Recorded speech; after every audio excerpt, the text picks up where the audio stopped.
File to the disk, drag and drop the ISO file inside the program. And then, of course, you can also click the browse button to browse for it manually. And then once you have a blank Blu-ray disc inserted, or a rewritable Blu-ray disc inserted, I would recommend the BD-Re Blu-ray discs, because those are the rewritable versions, which means future updates can be rewritten to the same disc, instead of wasting each disc. I know some discs can be formatted like USB drives with normal BD-R discs, but that does not work with all Blu-ray writers. It's not always compatible. BD-Re discs are recommended, but it will work on a BD-R disc as well. So all you need to do is simply click the button to write to the disc. Once you have the disc inserted, and then give it a few seconds to write it. It should only take probably less than a minute, because it's so small to write it to the Blu-ray disc. And then once that's done, you can take that Blu-ray disc out and put it into your PS4. Now, we do also need to get the payload on the USB drive so it can load it, especially if you're doing this for the first time. So all you need to do is grab yourself a USB drive. Now, it doesn't specify if the USB has to be exFAT or FAT32. So my USB drive, I think, is an exFAT format. So we'll see if that works. Hopefully it will. And then all you need to do here is go ahead and take your Gold payloads. 10 preferably. You want Gold 10 version to point for B18.5, because it supports firmwares from 9.0 right the way up to 12.0. And you want to drag and drop the payload onto the root of the USB drive, and then just rename it from Gold 10.bin to payload.bin, just like if you were using the Lua exploit. Setting that up for the first time, it's the same idea. So at that point, all you have to do is simply eject the USB drive. Plug that into your PS4 as well, along with the Blu-ray disc. So this is my 12.02 system, and as you can see, it's not running the jailbreak. We don't have Gold Hand running. And of course, if I try and run any of these homebrew applications installed when I jailbroke using other methods, you can see that it says we cannot use this content. So the exploit is not running. No jailbreak at the moment, but we have the Blu-ray disc inserted. So if I go ahead and run the Blu-ray disc, now what I've noticed with this, it does take a while to actually get the Blu-ray loaded. And that is usually because it has to enable HDCP whenever you load a Blu-ray disc. And then whenever you exit the Blu-ray disc, it has to disable HDCP, so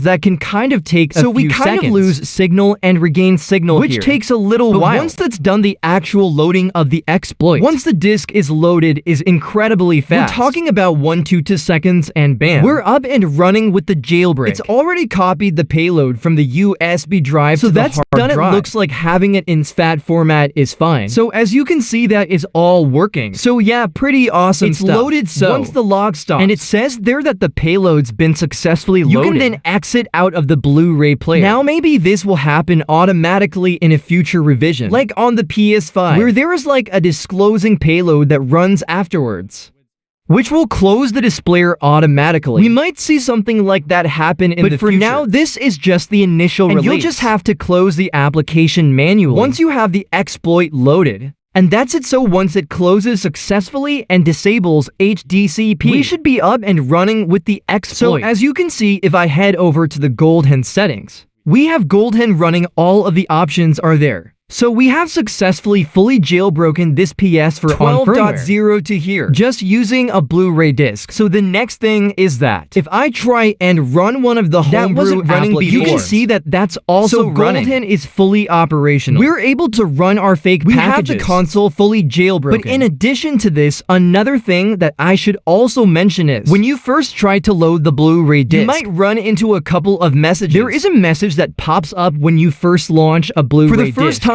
asking you for enabling like internet features. Just allow that it doesn't cause any problems. Just allow that and it will let the Blu-ray disc load. If you get an error message saying something about a HDCP being disabled, you'll need to go into your settings and go to your system settings and enable HDCP, because it's required for loading Blu-ray discs as a copy protection measure. So you need to make sure that you have HDCP enabled in order to be able to load those Blu-ray discs. Now, in terms of success rate, I loaded it about 5 times without any issues on the 6th attempt. I did get one fail, and it basically just tells you in the log that it failed, and that you need to restart your PS4, and it will most likely crash the PS4 when you try to restart it. If that does happen, You just have to reboot it and try again, so not too bad. Not too much of an issue there. Pretty much on par with a lot of the other exploits, it seems. So honestly, this is an incredible exploit. Much more accessible for people compared to the Lua exploit we had to use before, which involved buying some games that were only available in the Japanese market, having to get them imported, dealing with import fees and